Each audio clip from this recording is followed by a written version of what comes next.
नमस्कार साथियों। जनगणना 2021 का कार्य जल्दी 2025 में शुरू होने वाला है। साल 2021 की जनगणना कोविड की वजह से टल गई थी और वर्तमान परिस्थिति को देखते हुए साल 2021 की जनगणना का कार्य पूरे देश में होने वाला है। अब जनगणना में जब सरकारी कर्मचारी हेतु जो कार्य करते हैं उनको कितना मानदेय दिया जाएगा और इसके साथ साथ इस बार की जो जनगणना हो रही है वो पिछली बार की जनगणना से कितनी अलग है और कोई भी आम नागरिक इस जनगणना में घर बैठे कैसे शामिल हो सकता है, ये सारी जानकारी हम इस वीडियो के माध्यम से आपको बताने वाले हैं। तो चलिए शुरू करते हैं। सबसे पहले जो जनगणना 2021 का जो कार्य है वो 2025 में होने वाला है और इस बार जो सरकारी कर्मचारी जो पिछली बार की तरह घर घर जाकर सर्वे करते थे, लेकिन इस बार थोड़ा सा अंतर होगा। पहले पेन कागज और रजिस्टर लेके जाते थे, इस बार मोबाइल ले जाना होगा और मोबाइल एप्लीकेशन के माध्यम से उन्हें एंट्री करनी पड़ेगी। जनगणना का जो भी कार्य जब भी होता है तो एक सरकारी व्यक्ति प्रगणक के रूप में भूमिका निभाता है और वही प्रगण फील्ड में कार्य करता है और उनके ऊपर एक सुपरवाइजर की नियुक्ति होती है। 5-6 प्रगण पर एक सुपरवाइजर की नियुक्ति होती है। इस बार की जो जनगणना है उसमें क्या अंतर होंगे और कैसे वर्क होंगे और कैसे कार्य किया जाएगा, आइए वो देखते हैं। इस बार की जो जनगणना है वो एक मोबाइल के माध्यम से होगी। मोबाइल में एप्लीकेशन होगा और जो हर एक प्रकार के पास एक मोबाइल होगा और उसमें एक एप्लीकेशन पहले से इंस्टॉल होगी। उसे एक आईडी दी जाएगी जो संबंधित मुख्यालय या तहसील से। उस आईडी से प्रगण को अपना क्षेत्र दिया जाएगा और उस प्रगण को उसी क्षेत्र में जाकर उसी कार्य के अनुसार वो कार्य करेंगे। अगर कोई नागरिक स्वयं जनगणना में भाग लेना चाहे तो उसे एक स्व जनगणना पोर्टल के नाम से एक पोर्टल है, वो उसके माध्यम से उसमें शामिल हो सकता है।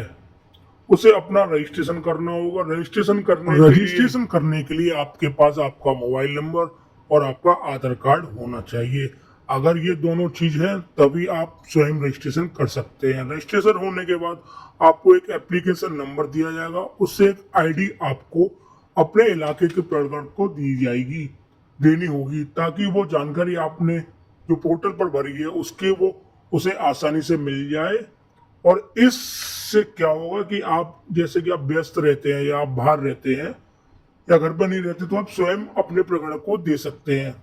अब जो सरकारी कर्मचारी जनगणना में कार्य करेंगे उन्हें कितना मानदेय मिलेगा और मानदेय किस प्रकार दिया जाएगा, जैसे हम आपको बात करते हैं आगे, आइए बताते हैं।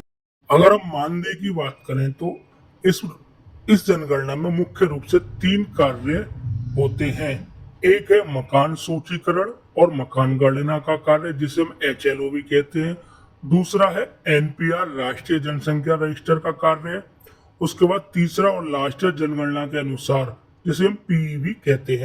कितना मानदेय मिलता है आइए बताते हैं। जो राज्य के नोडल अधिकारी होंगे उन्हें मकान सूचीकरण के 20,000 रुपए एक मुश्त दिए जाएंगे, राष्ट्रीय जनसंख्या रजिस्टर के 25,000 रुपए और जनसंख्या गणना के 30,000 रुपए एक मुश्त दिए जाएंगे। टोटल मिला के पूरे 75,000 रुपए दिए जाएंगे। अन्य अधिकारी जो राज्य स्तर पर कर्मचारी अधिकतम 5 लोगों को ये दिया जाएगा, 12,000, 15,000 और 18,000, कुल मिला के 45,000। संभागीय आयुक्त, प्रमुख जिला, अतिरिक्त जिला जनगणना अधिकारी उनको 16,000 रुपए, 20,000 रुपए, 24,000 रुपए, टोटल 60,000 रुपए एक मुश्त दिए जाएंगे। जो जिला स्तर पर सांख्यिकी अधिकारी हैं या अन्य अधिकारी हैं, जिला स्तर पर कर्मचारी अधिकतम 8, जिला सूचना अधिकारी, DIO, NIC, इनको मकान सूचीकरण के 12,000 रुपए, राष्ट्रीय जनसंख्या रजिस्टर के 15,000 रुपए, जनसंख्या गणना के 18,000 रुपए, कुल मिलाकर 45,000 रुपए एक मुश्त दिए जाएंगे। और अन्य उपखंड जो अधिकारी हैं, जो चार्ज अधिकारी हैं या अतिरिक्त जो चार्ज लेते हैं अधिकारी, उनको मकान सूचीकरण के 12,000 रुपए, राष्ट्रीय जनसंख्या के 15,000 रुपए और जनसंख्या गणना के 18,000 रुपए, टोटल मिलाकर 45,000 रुपए इनको भी एक मुश्त दिए जाएंगे। अब हम बात करते हैं उन कर्मचारियों की जो कि प्रगणक और सुपरवाइजर के रूप में कार्य करेंगे। उन्हें कितना मानदेय दिया होगा और कैसे कैसे मिलेगा। वैसे तो इसमें मोबाइल के माध्यम से ही सारे कार्य होंगे। अगर बाई चांस पेपर से भी कोई कार्य होगा या वो करवाएंगे तो मानदेय किस प्रकार होगा आइए बताते हैं। इसमें दो चरण होते हैं, एक पेपर मोड एक मोबाइल मोड। मकान सूचीकरण और मकान गणना जिसे हम HLO भी कहते हैं, पेपर मोड के माध्यम से आपको 5500 रुपए एक मुश्त दिए जाएंगे और मोबाइल मोड के माध्यम से 7500 रुपए एक मुश्त दिए जाएंगे। राष्ट्रीय जनसंख्या रजिस्ट्रार NPR पेपर मोड के माध्यम से 3700 रुपए और मोबाइल मोड के माध्यम से 6250 रुपए दिए जाएंगे।